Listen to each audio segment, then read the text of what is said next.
Mark Zuckerberg, le patron de Facebook, a créé quelque chose d'inhumain. Quelque chose que certains qualifient même de diabolique. Et tu vas le découvrir dans cette vidéo.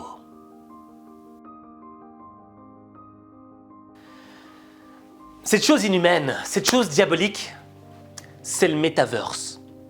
Et je ne sais pas si tu te souviens, mais il y a un an de cela, Facebook avait changé de nom pour s'appeler Meta.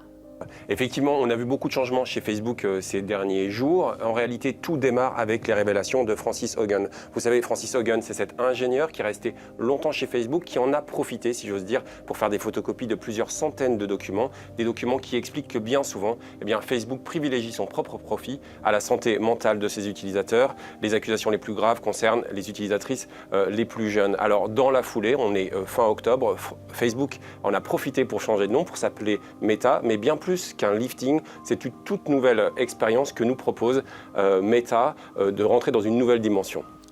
J'ai regardé la vidéo de présentation de Mark Zuckerberg, une vidéo qui dure 1 heure où il te parle du Metaverse, de comment ça va transformer le monde.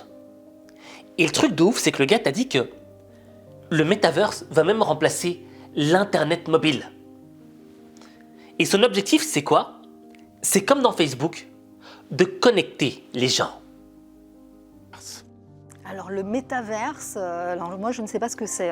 Alors le terme il a été utilisé pour la première fois par l'auteur de science-fiction Neil Stephenson dans son roman dont on voit ici la couverture, Le Samouraï virtuel, qui se passe dans un avenir proche et où il y a ce métaverse qui est une sorte d'internet du futur, un univers virtuel, et c'est exactement ce que Mark Zuckerberg veut créer. D'ailleurs méta ça vient du grec et ça signifie après, au-delà. Le futur d'Internet, donc où il n'y aura quasiment plus besoin ni de smartphone, ni d'ordinateur. Nos outils, ce seront nos mains, ce seront nos yeux grâce à des lunettes de réalité augmentée. C'est un nouveau monde qui sera créé, un monde virtuel où chacun en aura un avatar. Il sera possible en un geste de se téléporter d'une salle à l'autre, d'un concert à l'autre, d'un jeu à l'autre et bien sûr aussi et surtout d'un magasin à l'autre.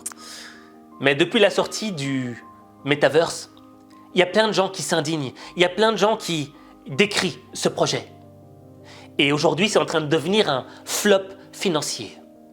Et là, quand même, mis bout à bout, les informations sont assez édifiantes. Vous avez par exemple Meta, c'est le plus spectaculaire, c'est l'ancien Facebook. L'action perd 25% hier. En un an, la capitalisation boursière, elle a fondu de 600 milliards de dollars. Très forte baisse des recettes publicitaires, des perspectives de gros investissements pour le réseau virtuel Metaverse. Tout ça inquiète. Un flop financier, je le comprends. Quand tu te dis que ces gars-là ont dépensé des dizaines de milliards de dollars pour arriver sur une image de Nintendo 64, de PlayStation 1. Je veux dire, quand tu regardes, c'est moche. T'as l'impression d'être dans les années 90, de jouer à la Super Nintendo. Bref, moi, c'est pas vraiment ça qui me dérange. C'est pas l'aspect qui est diabolique, qui est inhumain. Bien que c'est assez inhumain. Mais ce que je trouve dérangeant, c'est le fait que on souhaite connecter les gens dans le virtuel pour les déconnecter du réel. Et donc le truc c'est quoi? C'est que tu vas t'acheter des vêtements virtuels, tu vas t'acheter un bonnet virtuel, tu vas t'acheter des boissons virtuelles, une maison virtuelle. Et ils ont investi des milliards et des milliards pour arriver à ce projet. Mais heureusement, il y a un élément qui fait que ils vont probablement échouer.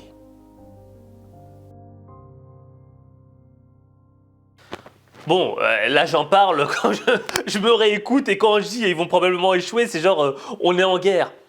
C'est pas ça, c'est que je trouve que l'idée elle est bonne en soi.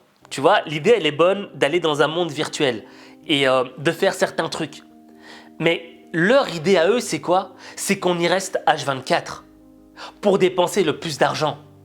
Oui, tout cela fait un petit peu peur, Christophe. Alors, on imagine que tout cela, ça peut aussi rapporter pas mal d'argent. Alors Mark Zuckerberg, il vise 1 milliard d'utilisateurs à terme, donc 1 milliard de clients potentiels, soit un tiers de sa communauté de Facebook aujourd'hui. C'est évidemment énorme, et selon un rapport de Bloomberg Intelligence, d'ici 2024, c'est-à-dire demain, le marché annuel du métaverse pourrait déjà peser près de 700 milliards d'euros. Et c'est ça que je trouve malhonnête. Quand tu vois déjà ce que les jeux vidéo procurent comme addiction chez les jeunes, c'est un désastre. Donc ne viens pas rajouter du mal au mal. Viens plutôt trouver un antipoison au mal. Et je pense que justement, la metaverse, si c'est pour s'instruire, si c'est pour faire des choses intelligentes qui nourrissent ton esprit, c'est un beau produit. Mais le problème, c'est l'objectif. Financier, flous, dollars, roupies, shekel, dirham, tout ce que tu veux. Et pourquoi je pense que ça pourrait faire un flop? Parce que ce metaverse, aujourd'hui, qui était vu par les gens du monde entier comme une révolution qui allait transformer le monde, ça me rappelle le Segway. À l'époque, au début des années 2000, il y avait un homme qui s'appelait Dean Kamen. Ce Dean, c'était un inventeur de génie. Il a inventé plein de trucs et il était millionnaire. Et là, il avait décidé d'inventer un truc révolutionnaire qui allait changer le monde. Et donc, son projet était resté secret. Il n'en avait parlé à personne. Il voulait créer le Segway. Et ce projet, il y avait plein de personnalités qui avaient été mises au courant et qui y croyaient et qui ont investi dedans des millions de dollars. Notamment, une personne qui y croyait, c'était Jeff Bezos. Et Jeff Bezos, il avait dit un truc que j'ai noté sur mon téléphone. Franchement, faut que je te le lise. Il avait dit, ça va être révolutionnaire. Il y a une autre personne qui avait parlé aussi, Steve Jobs. Et lui, il avait dit, je n'ose même pas te lire ce qu'il avait dit. Franchement, par respect pour Steve Jobs, j'ai même pas envie de lire. Mais bon, je vais quand même te le dire. Il avait dit que le projet de Dean Kamen allait avoir un impact dans le monde, un impact sur le monde, plus gros que l'invention du PC. Et donc, tu vois, il y avait un engouement énorme à travers le monde sur ce projet, sur cet objet qui allait révolutionner nos vies. Les gens attendaient. Et Dean Kamen, il avait fait des prévisions de vente. Et il avait calculé que la première année, il vendrait 100 000 Segway. L'an 1, on vendra 100 000 Segway. Et l'an 2, on vendra 10 000 Segway par semaine. Par semaine, sachant qu'il y a 51 semaines par an, je crois. Ah ben, fait 10 000 fois 51. Et là, sachant que le prix du Segway s'élevait à... C'était une fortune, un Segway. Et donc, c'était un objet qui allait casser la baraque, révolutionner le monde et apporter beaucoup d'argent aux gens qui avaient investi dedans. Eh bien, en 20 ans, il s'est vendu 140 000 Segway dans le monde. En 20 ans, 140 000. Alors que les gens qui avaient créé cet objet avaient prévu 100 000 ventes la première année et 10 000 ventes par semaine les années suivantes. Au fait, ça a été un flop total. Et pour la petite histoire, tu vois, Dean Kamen a décidé de revendre Segway, ce flop total à un entrepreneur britannique qui s'appelait Jimmy Hazel, je crois, ou un truc du genre. Et pour dire à quel point cet objet portait malheur, le gars qui a racheté Segway s'est tué en Segway. Je crois qu'il était tombé d'une falaise. Bref, c'était le produit du malheur, le produit chat noir. Et il y avait une raison pour laquelle le Segway avait fait un flop. La raison du flop du Segway, c'est le market research. C'est-à-dire que lorsque le concepteur du Segway a commencé à travailler sur le projet, il a omis de faire une étude de marché afin de déterminer si le produit allait plaire au public ou pas, si le public était prêt à investir de l'argent pour ce Segway. Il ne l'a pas fait parce qu'il voulait garder le projet secret. Il avait peur de la concurrence. Et ça a été un flop total. Un produit dans lequel Jeff Bezos, Steve Jobs croyaient. C'est pour ça que le Segway me fait penser au Metaverse. Tu vois, on nous dit que le Metaverse, ça va être un truc génial, révolutionnaire, qui va avoir un impact sur le monde. Mais j'ai l'impression qu'il n'y a pas une étude de marché qui a été faite. Qu'on n'a pas demandé aux gens s'ils avaient envie d'être déconnectés du réel pour vivre dans le virtuel. On va vous demander, Jean-Marc, ce matin, si, selon vous, le métaverse de Meta, ex-Facebook, est déjà mort. Ben, c'est mal barré en tout cas, c'est mal barré. Hein. Le juge de paix, c'est le consommateur, l'usager, l'utilisateur, comme vous et moi. Ben, ça marche pas. Hein. Il y a beaucoup moins de monde que prévu. Alors les chiffres sont un peu dans le flou, mais apparemment il y a beaucoup moins de monde que prévu. Et il y a d'excellentes raisons à ça. Pour se plonger dans le métaverse, il faut mettre un casque, un casque qui est lourd, un casque qui est cher. Hein. Ça vaut 400 ou 500 €. Alors on nous dit qu'il va y en avoir des moins chers, des moins lourds, pardon. Mais il est beaucoup plus cher. Hein. Il y a eu un casque qui a été annoncé à près de 2000 €.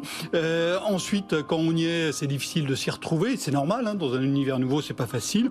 Et puis, parfois, on a mal au cœur. Ah oui. Donc tout ça fait beaucoup de choses qui donnent pas très envie d'y aller. Et puis c'est aussi moche parfois, hein, le ça métaverse. Fait beaucoup.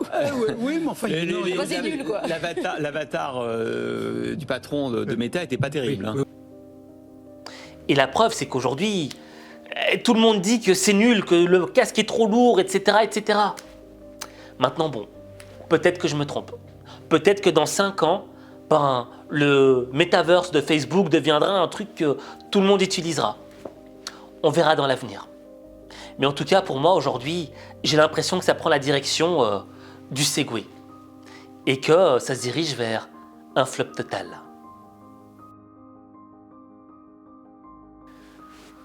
Donc, tu l'auras compris, avant de lancer n'importe quel business, avant de lancer n'importe quel projet, il faut que tu détermines s'il y a des clients ou pas. Je veux dire, c'est vrai qu'on a souvent beaucoup d'engouement quand on a une idée de business. Et très souvent, il y a beaucoup de gens qui viennent chez moi qui me disent « Hey, moi j'ai cette idée de business, est-ce que ça ne te dirait pas de travailler avec moi, d'être en partenariat avec moi ?» J'ai franchement plein de messages pour que j'entre dans des business avec des gens. Et il y a souvent beaucoup d'engouement. Mais ce que je demande à chaque fois, c'est est-ce que tu as fait une étude de marché? Et la réponse, le plus souvent, 90% du temps, c'est quoi? C'est non. Parce que je sais que mon idée est géniale, je sais que mon idée va marcher. Mais ce n'est pas suffisant. Quand tu te lances dans un business, il faut que tu détermines tout d'abord l'étude de marché. Parce que ce qui fait vivre une entreprise, le sang qui coule dans les veines de l'entreprise, c'est quoi? C'est l'argent. Au plus il y a d'argent, au plus tu peux te développer, au plus tu peux investir dans la partie recherche et développement, au plus tu peux investir dans les gens qui vont travailler avec toi, au plus tu peux faire d'investissements pour X, Y ou Z. Le nerf de la guerre d'une entreprise, c'est l'argent. C'est ça qui te construit et qui te permet d'être solide. Or, l'argent vient de qui? Vient des clients. D'où la nécessité d'avoir une étude de marché qui est béton, solide. Et tu vois, c'est pas que ton idée est nulle, mais c'est que si le public n'est pas là pour l'acheter, tu vas perdre beaucoup de temps et beaucoup d'argent. Donc, mon conseil pour toi aujourd'hui, c'est quoi?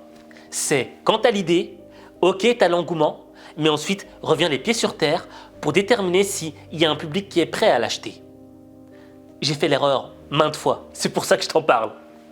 Et quand tu comprendras ça, crois-moi, tu transformeras ta vie. Mais ta vie, il n'y a que toi qui peux la transformer. Il n'y a que toi. Exercice. Je veux que tu écrives en commentaire « Je ferai du market research ». Je répète, « Je ferai du market research ».